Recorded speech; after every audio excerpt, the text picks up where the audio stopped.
The Davante Adams hype is just getting started after he posted cryptic posts on his Instagram stories, possibly referencing the Ravens, leaving many people wondering if there's something stirring about his potential future with maybe the Ravens. I also have a clip I want to play for you guys of Rodney Harrison on Mike Florio's Pro Football Talk talking about Davante Adams and why it would be a great thing for both him and the Ravens to team up going forward. But before I get into that, welcome to Flock Talk, your home for all things Baltimore Ravens football. If you are a Ravens fan and you're new to this channel, all we do is talk about your favorite team, the Baltimore Ravens. So like the video, subscribe. We're trying to hit at least 2,000 subscribers by the end of the season. And I appreciate all of you that tune into these videos and watch and like and comment, all that good stuff. But enough of that. This video is about Davante Adams and his cryptic Instagram post.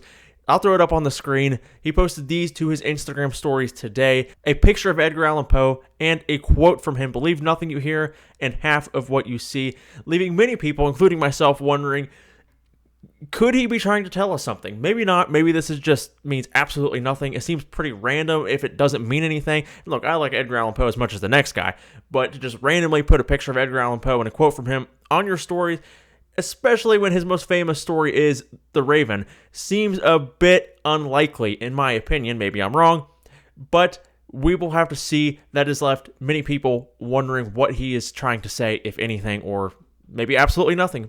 Who's to say? But next, I want to play you a clip from Mike Florio's Pro Football Talk. He was discussing with Rodney Harrison the potential of Davante Adams teaming up with the Ravens and why it would be a good thing for both parties. Here's what he had to say. You got some thoughts, though, on where you think Davante Adams would make a lot of sense. I'll give you the floor. Yeah, and I just think that he has to determine what's important to him. Is he trying to win a Super Bowl, or is he trying to link up with with Aaron Rodgers and some of his buddies and play there? For me, I'm going to the Baltimore Ravens. I don't care if I have to adjust my salary, whatever I have to do. If you put Davante Adams with Zay Flowers, those two really good tight ends, that run game, I just think that they become instantly the best football team in the National Football League, both in the AFC and the NFC. Davante Adams, veteran guy.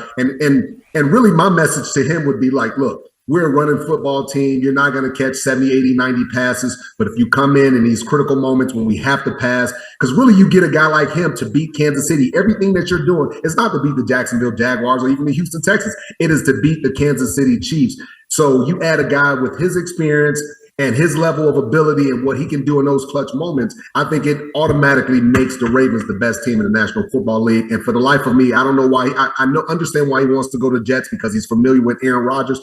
But Aaron Rodgers, he doesn't look right. He looks like he's getting older. He's getting slower. I wouldn't waste my time in New York. I don't think the New York Jets are going very far. If they make the playoffs, I would go with the Baltimore Ravens. And that's really his best chance of winning the Super Bowl.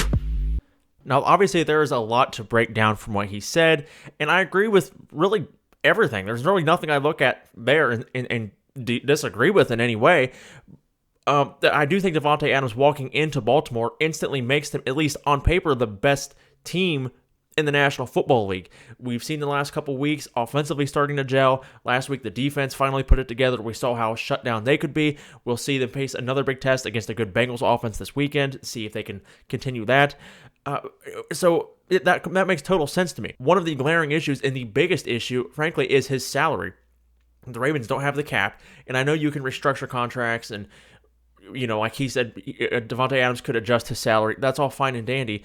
I don't know that the Ravens, are going to want to give a lot up for a guy that I believe would be a rental. He's not going to be a long-term guy in Baltimore, in my opinion. Maybe he will, but I don't foresee that. Additionally to that, he's a ball-dominant guy. He's a number one receiver. The Baltimore Ravens are not built that way. They're built to run the football, and the pass opens up off of that. I don't see Davante Adams a guy who wants the ball in his hands like, I get all skill players want the ball in their hands, but Davante Adams is a bona fide number one receiver. I don't see him walking into Baltimore and being okay with getting a fraction of the touches that he's been getting in his career thus far. Yeah, I agree. You would get him to beat a Kansas City, because if there's one team that worries me about slowing down the Ravens' run game, it's the Kansas City Chiefs and Steve Spagnuolo and that defense. And I agree, Davante Adams could be the piece that gets you over that hump.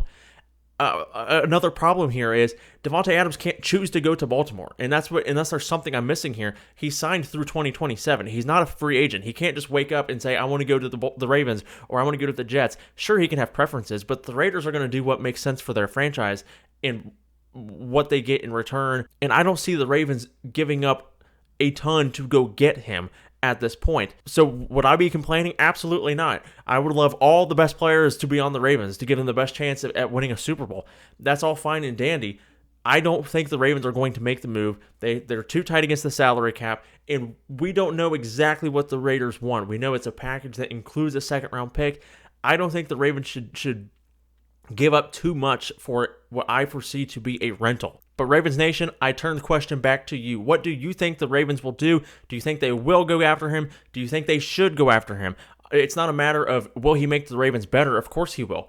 But do you really think Davante Adams wants to step into Baltimore and be more of a role player? He's not going to be the go-to target on this offense. That is Derrick Henry. That's the running game. That's how the Ravens are built. That's not to say he'd never get the ball, but he's going to get a fraction of the touches that he did. Now, if he wants a Super Bowl, I 100% agree with Rodney Harrison. I think the Ravens give you that best bet. And I know that like the Chiefs have been linked to him, rumored to him. I don't see the Raiders trading Davante Adams to an in-division or a division rival. I don't foresee that. Maybe they will, and I'll be wrong. But I don't think it's going to happen. I could definitely see him going to the Jets. That, if I had to guess right now, he's going to go try to reunite with Aaron Rodgers. Again, he can't pick, so it's not like he can wake up and just choose like he's a free agent. So I don't know why we're even discussing that what he wants to do. And preference is one thing, but at the end of the day, it's not really his choice unless there's something in this scenario that I'm missing. If you made it this far in the video, make sure you like it, subscribe. If you're a Ravens fan, all we do is talk about your Ravens, and leave a comment. It really helps boost these videos in the algorithm. Thanks for tuning in. Hope you have a fantastic rest of your day, and I will see you all in the next video. Go Ravens!